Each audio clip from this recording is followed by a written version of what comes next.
Beirut, January 23, 1963. A British intelligence officer named Nicholas Elliott sits alone in a hotel room.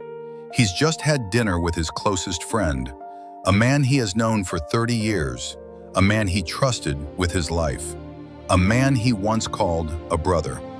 That man's name was Harold Adrian Russell Philby, known to everyone simply as Kim. And tonight, Kim Philby has disappeared. He won't surface for days. When he does, it won't be in London. It will be in Moscow, behind the Iron Curtain, where he had always secretly belonged. This is the story of the most devastating betrayal in the history of Western intelligence. A man who climbed to the very top of Britain's spy network while feeding every single secret to the Soviet Union for over 30 years. His own colleagues, his own country, his own friends, all of them completely, utterly fooled. Harold Kim Philby was born in 1912 in colonial India, the son of a celebrated British explorer. He was, by every measure, a child of the British establishment. The right schools, the right accent, the right connections. At Cambridge University in the early 1930s, he was brilliant, charming, and magnetic. The kind of man rooms seemed to brighten around. But Cambridge in those years was alive with dangerous ideas. The Great Depression had shattered faith in capitalism. Fascism was rising across Europe, and many idealistic young students found themselves drawn toward the only ideology that seemed to offer a radical answer to all of it: communism. Kim Philby was one of them. And unlike most of his peers, who eventually grew up, got jobs, moved on, Kim never let go. In 1934, quietly, secretly, with no fanfare whatsoever, he was recruited by Soviet intelligence. He was 22 years old, and from that moment forward, he lived 2 lives. What followed was a masterclass in long-game deception. Philby spent the rest of the 1930s carefully building a reputation, the loyal, capable, quietly rising star of the British establishment. When World War II broke out, he joined MI6, Britain's secret intelligence service. He was charming, he was sharp, he was trusted. He ran wartime agents, he attended high-level briefings, he worked alongside the most powerful men in British and American intelligence, all while reporting everything directly to Moscow. Then, in 1944, something almost unbelievable happened. Philby was appointed head of MI6's brand new anti-Soviet section.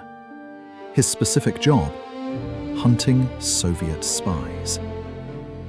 Let that sink in for a second.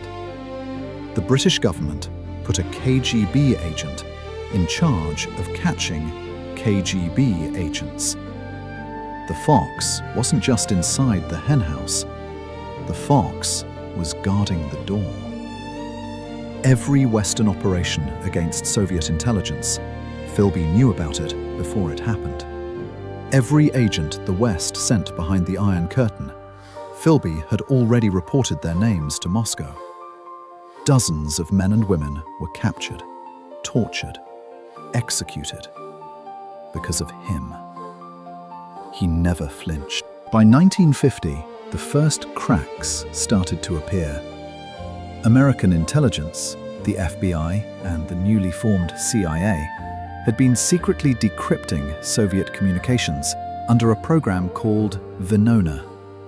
And hidden inside those intercepts were clues. Clues pointing to a mole deep inside British intelligence. The CIA's James Angleton, who happened to be Philby's close personal friend, his drinking companion in Washington, began to quietly grow suspicious. Philby was recalled to London in 1951. He was interrogated. And here is where you see just how extraordinary this man was.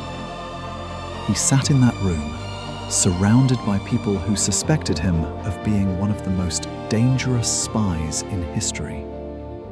And he denied everything. Calmly, confidently, with a slight, almost bored smile. There wasn't enough hard evidence to charge him. He was asked to resign quietly, which he did. A lesser spy would have run, would have panicked, would have fled to Moscow right then and there. Philby stayed. He waited, because he knew his best move was to act like a man with absolutely nothing to hide.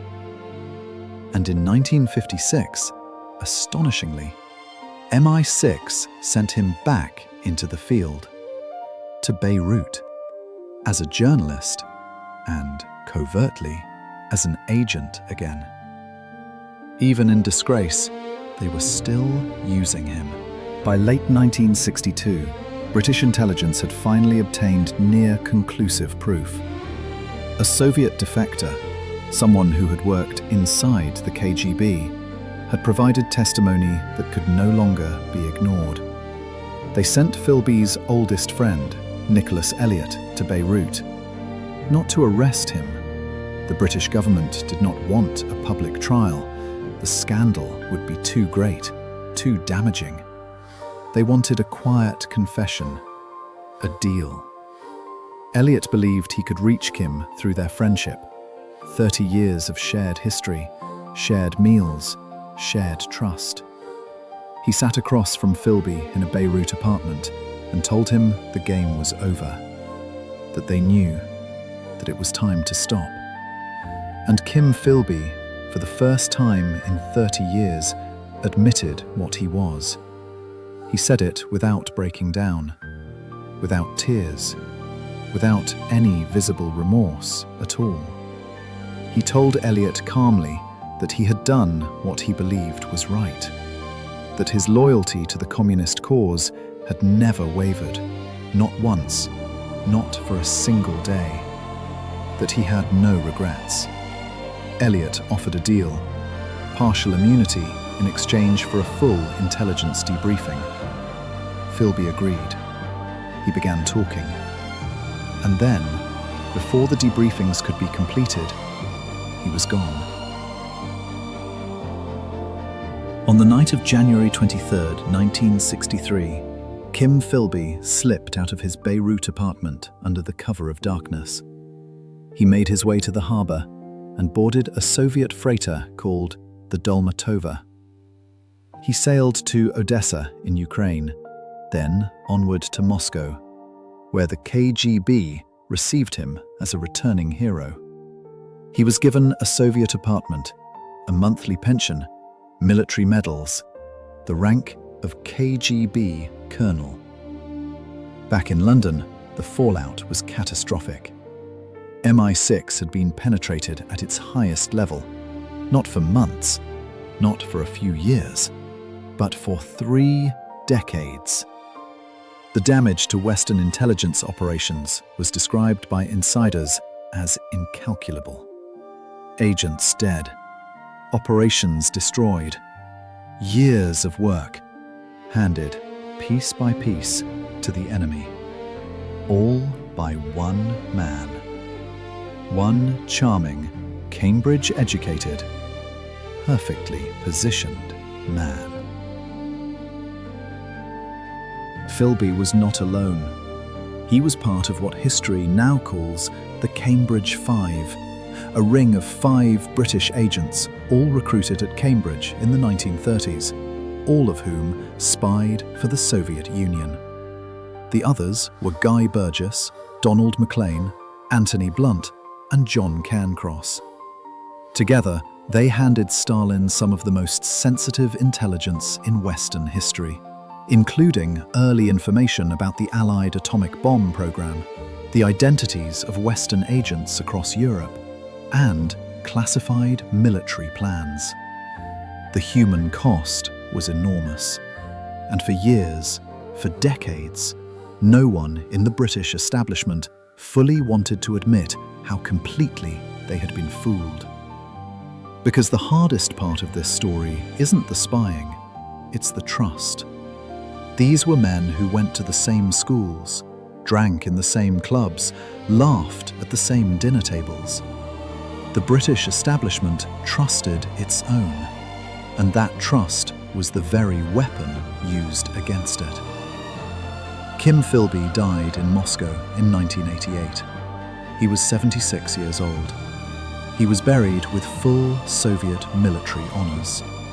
His face later appeared on a Russian postage stamp. In Britain, his name became synonymous with one word: traitor.